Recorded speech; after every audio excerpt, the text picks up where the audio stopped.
antes do resultado, há uma nova correção por outras pessoas dessa mesma prova. Ah, sim. Né? Essa mesma prova é corrigida por outras pessoas.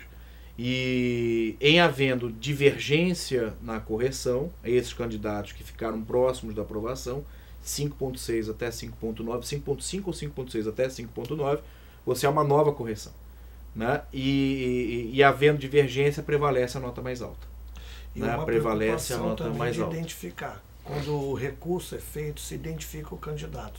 Na primeira fase ele é um número, na segunda ele se identifica. Não, na segunda também é o número da inscrição dele. Você não tem o nome do candidato lá na tela disponível para a pessoa que vai corrigir. Ele só é detectado através de Ele não sabe de quem é aquele recurso. Não. E é uma outra pessoa que vai corrigir, né? Existe aquela mesma questão. Existe, vamos dizer... Você corrige de questão, de tópicos da prova, pode corrigir tudo. Existe uma certa expressão percentual significativa no acolhimento desses recursos ou não? Ou é muito difícil? Não é muito difícil. O percentual quase sempre é... Porque às vezes o recurso é bem sucedido, mas não é suficiente para aprovar, ou parcialmente bem sucedido. Ah, sim. Né? Então depende, o recurso muitas vezes é bem sucedido porque o candidato recorre em várias questões, em vários tópicos de cada questão, quesitos que nós chamamos em cada questão. E ele pode ser bem sucedido parcialmente, mas não o suficiente muitas vezes para aprová-lo. Né? Não o suficiente para aprová-lo. Há um percentual razoável, talvez de 10 a 20% dos recursos, de procedência parcial, como vamos chamar, nós temos mais. Que pelo menos alguma pontuação ganham, agora daqueles que recorrem. Agora, que isso seja suficiente para aprovar, aí o índice é bem menor. Né? Porque muitas vezes existe recurso do recurso, eu já ouvi dizer que há casos concretos, que termina a CESP, que hoje, resultado, se vai a ordem no Rio ou em qualquer outro. Sim, é porque hoje tem uma resolução, a resolução 11 do Conselho Federal, que admite que a comissão de exame de ordem não faça o recurso, não há mais correção individualizada a partir da unificação, que isso seria um absurdo, né? Seria como, por exemplo, o presidente do Tribunal de Justiça se meter num concurso público e aprovar o candidato, né? E não há essa... Ainda não, de jeito nenhum, permanece sendo, se nós transferirmos para o CESP ou para a FGV ou para qualquer outra entidade a realização do exame, é a banca que está lá que vai corrigir, né? O que existe é que hoje, pela resolução 11, você pode fazer o requerimento à comissão de exame da sessional. A comissão de exame aprecia para saber se aquilo tem um mínimo fundamento, né?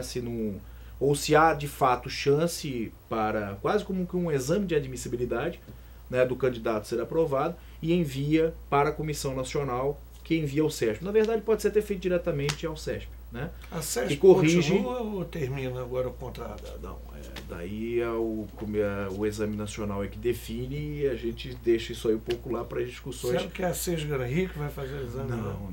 Não tem nada, absolutamente nada a respeito disso, concreto, e é a Comissão Nacional e é o Conselho Federal quem define isso. Com essa interrogação, eu vou pedir licença aos queridos convidados e chamar mais um intervalo.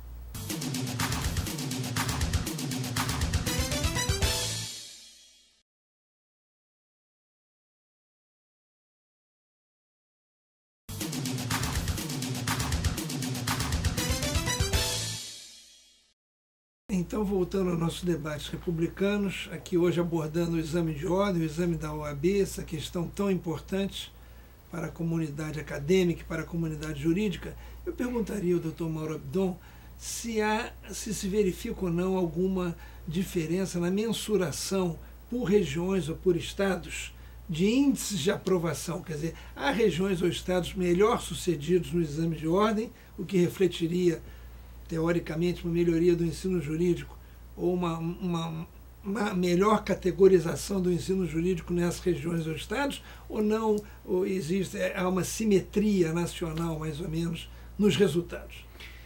Simetria não há, mas não há um descompasso muito grande entre um estado e outro. Quer dizer, entre talvez o primeiro e o último colocado em cada exame, sim. Mas é mais ou menos um próximo do outro, né, nos índices de aprovação. Só para completar, quem mais aprovou, né, na primeira fase, nesse último exame, foi o Ceará, com 17 e poucos %, E tivemos estados onde o resultado foi bem ruim, de 5 e poucos %. Né? E o Rio de Janeiro ficou um pouco acima da média, por incrível que a média foi de 10 e pouco, o Rio de Janeiro ficou com 11,24%. É uma situação realmente não é tão animadora nos resultados, realmente é. Eu vou então agora pedir aos nossos queridos convidados, começando pelo professor Luciano Viveiros, as suas considerações finais acerca de um tema de tanta importância para todos nós, como se demonstra ser esse do exame de ordem. Bom, primeiro agradecer a presença do Dr. Mauro, né, e a oportunidade de discutirmos esse tipo de tema e deixar lançada essa preocupação muito grande de o nível de desemprego que causa o exame da ordem. A possibilidade de se rever o modelo, né, de nacionalizar o modelo, mas de uma maneira mais cuidadosa, deixando que se aflorasse a eficiência do trabalho e não a mecânica de uma massificação de prova, de correção de prova, e torcer para que a nossa ordem do Rio de Janeiro, o Dr. Adi, possa seguir em frente com a sua meta de cuidar bem do ensino jurídico, cuidar bem das faculdades. Muito obrigado, doutor Luciano. Doutor Mauro Abdão, por favor.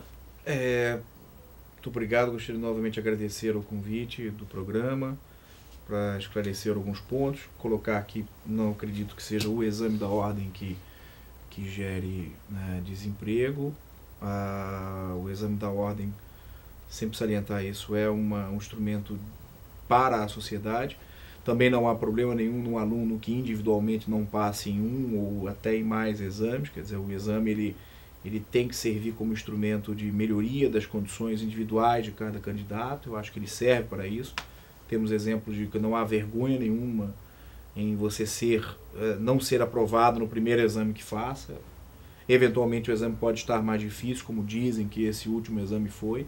Esse índice de aprovação nesse último concurso não é, creio que foi exagerado.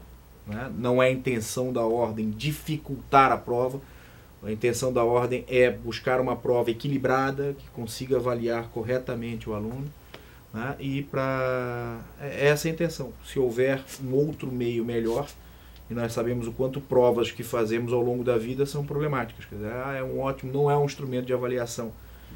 Nós temos então que encontrar o melhor, estamos abertos, obviamente, à discussão, toda pessoa de mente aberta está aberta a outras possibilidades, mas por enquanto não arrumaram nem ao longo da nossa vida acadêmica e nem nesse momento um instrumento menos ruim do que um instrumento que seja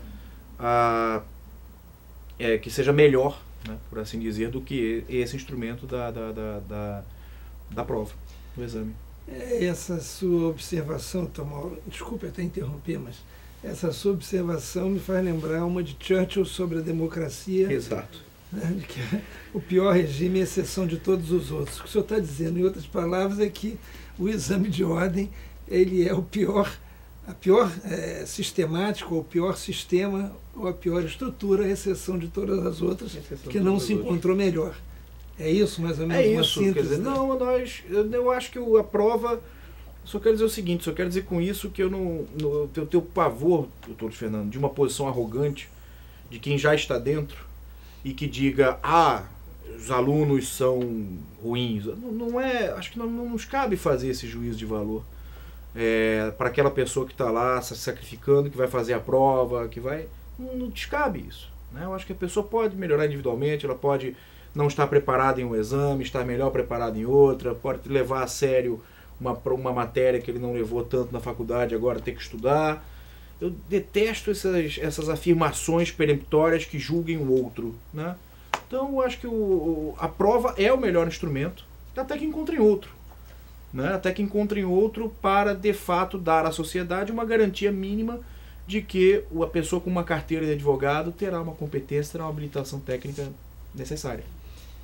Bem, então só me resta, em nome da faixa, do seu curso de Direito, Faculdades Integradas Hélio Alonso, né, o seu curso de Direito, que é responsável por este programa dos debates republicanos, agradecer e muito a presença do professor Luciano Viveiros, que é da casa, professor da faixa, e também da UERJ, da FGV, da Fundação Getúlio Vargas, e do nosso doutor Mauro Abdão Gabriel, que é o presidente, nada mais nada menos, que da própria comissão do exame de ordem da OAB-RJ. Portanto, em última análise, a pessoa que pensa, executa e lida com essa questão no seu cotidiano. Muito obrigado pela presença de ambos e nos despedimos até a próxima edição dos Debates Republicanos.